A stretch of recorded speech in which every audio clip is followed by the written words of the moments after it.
Assalamualaikum warahmatullahi wabarakatuh. Kita akan ulas sedikit sebelum kita memulai untuk membobot kiri ya. Ini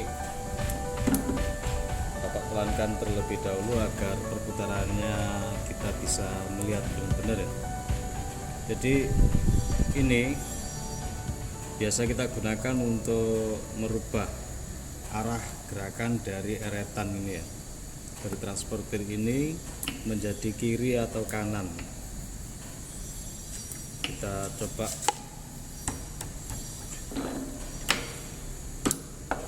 seperti ini. Ini posisi di sini berputarnya begini ya. Ini kalau kita lihat ini dia maju, eretan yang ini maju, tapi kalau misalnya ini kita balik, dia putar balik ya. Jadi ini akhirnya mundur ke sini. Ini kalau kita balik, sama dengan untuk yang ini.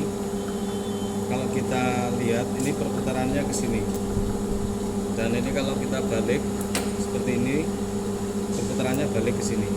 Artinya dia bergerak makan ke sini. Oke. Jadi kalau ini dibalik, perputarannya dia bergerak sebaliknya ya. Ini kita gunakan juga untuk ulir ini sama, meskipun ini yang spindlenya ini putarannya tetap, tapi dia bisa bergerak berkebalikan arah sesuai dengan arah yang ini kan ada arah ke sana, arah ke sini ya. Jadi ini kita manfaatkan untuk membuat ulir kiri ataupun kanan. Ini kita perhatikan, ini untuk ulir ini dia bergerak ke arah sana ya. Kalau ini kita balik, ini bergerak ke arah sini. Ini untuk ulir. Nah, ini digunakan untuk ulir kanan dan ulir kiri ya. Jadi kalau kita bikin ulir kiri, ini diposisikan seperti ini. Ini boleh dirubah-rubah selama putarannya ini pelan. Kalau putarannya terlalu cepat, antara 300 atau berapa, itu nanti akan nggak baik untuk gigi yang ada di dalam sini ya, kan nggak baik. Oke, ini prinsip dasar untuk membuat ulir kiri ataupun kanan, atau pemakanan maju atau mundur ya, ataupun pemakanan ke arah sini kiri mendekati spindle ini. Biasa kita membobotkan ke sini ya, atau membobot searah sebaliknya. Kira-kira mungkin seperti itu. Kemudian untuk membuat ulir kiri atau kanan, kita rubah ini ya, sesuai dengan tabel yang ada di sini. Ini juga berpengaruh dengan kecepatan pemakanan secara otomatis. Kita perhatikan yang ini, yang tengah ini, semakin dia lambat maka dia akan semakin halus. Itu bahasa mudanya ya. Tapi kalau misalnya kita pengen bobot otomatis roughing, ini lebih cepat tidak apa-apa. Tapi kalau ingin finishing, misalnya ini tabelnya ini sudah nggak jelas, maka dirubah-rubah, kemudian dicari putaran yang paling lambat. Ini kan beda ya. Nah, ini kan lebih cepat, ini lebih lambat. Jadi kalau misalnya untuk finishing, ini dirubah-rubah, cari putaran yang lebih lambat ya, cari putaran yang lebih lambat.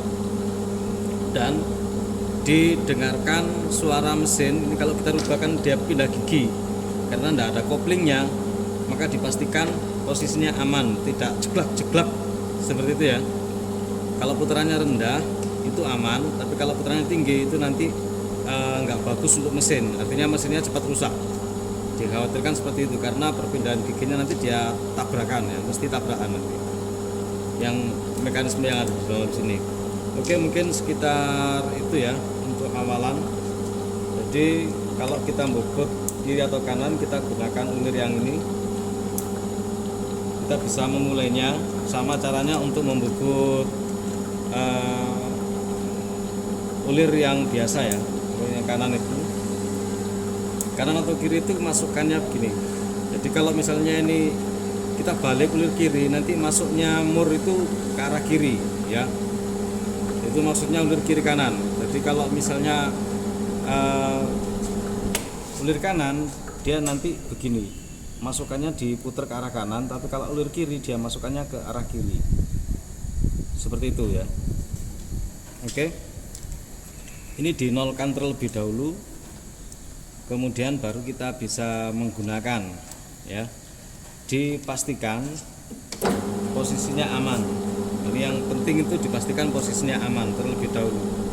Kita bisa memakai ukuran dengan merubahnya ini sedikit demi sedikit, atau kita main perkiraan atau main feeling ya, boleh.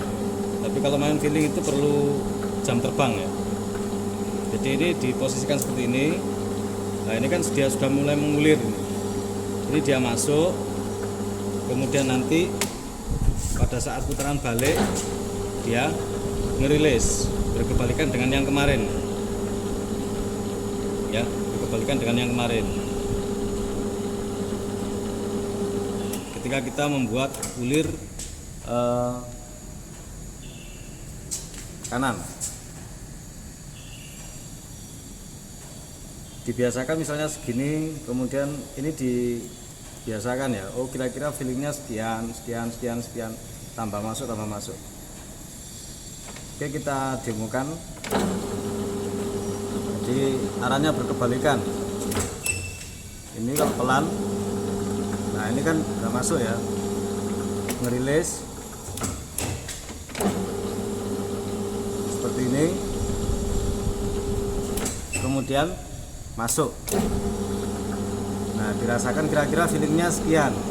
Oh berarti ini posisi tangan begini ya. Ini pitch yang Bapak gunakan ini 1,75.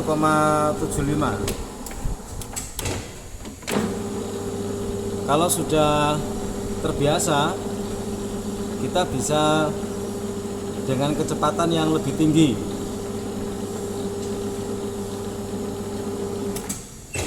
Jadi kecepatannya yang Bapak perbolehkan untuk mesin yang ada di sini ini 300 kisaran itu ya. Jangan terlalu cepat, khawatirnya bermasalah. Kalau misalnya mesinnya bagus, Bapak pernah sampai RPM-nya 1000 pernah. Tapi mesinnya bagus, mekanismenya nggak tahu, kok iso bagus gitu gimana? Kurang paham ya. Karena nggak bongkar. Ini masuk, kemudian rilis, terusnya kita tambahin sedikit demi sedikit sampai dia kena benda kerjanya seperti ini.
Oke. Kira-kira ini sudah bagus. Yang penting kita mengetahui prinsip dasarnya ya. Kalau terbiasa dengan tidak melihat ya tidak apa-apa, dengan memperhatikan visual. Tapi kalau misalnya lebih aman ya kita pakai ukuran yang ada di sini. Jadi secara prinsip dasarnya untuk membuat ulir kiri itu dimulai dari tengah keluar ya. Kalau ulir kanan dari luar ke dalam. Untuk video yang sebelumnya. Terima kasih telah menyimak, semoga penjelasan yang Bapak berikan ini bisa difahami dan bermanfaat. Untuk ulir kiri kanan ini penggunaannya ya sesuai dengan konstruksinya. Jadi misalnya baut itu kalau diputer berkebalikan arah seperti ini nanti kira-kira harus seret dua-duanya atau gimana itu tergantung konstruksinya ya. Tergantung konstruksi dari mesin, tapi pasti kita nanti suatu saat juga akan menemukan ulir kiri atau ulir kanan. Begitupun juga suatu saat kita akan menemukan ulir Whitworth atau inci dan ulir metris. Ada lagi kalau nggak salah itu UNC kalau nggak salah satuannya itu. Tapi kita jarang membahas itu ya. Yang ada UNC sebenarnya sama aja tulisannya inci, cuma simbolnya itu UNC. Kalau inci biasanya ada 3/8 seperti itu. Diperhatikan di simbol-simbol pemesinannya. Oke, terima kasih. Assalamualaikum warahmatullahi wabarakatuh.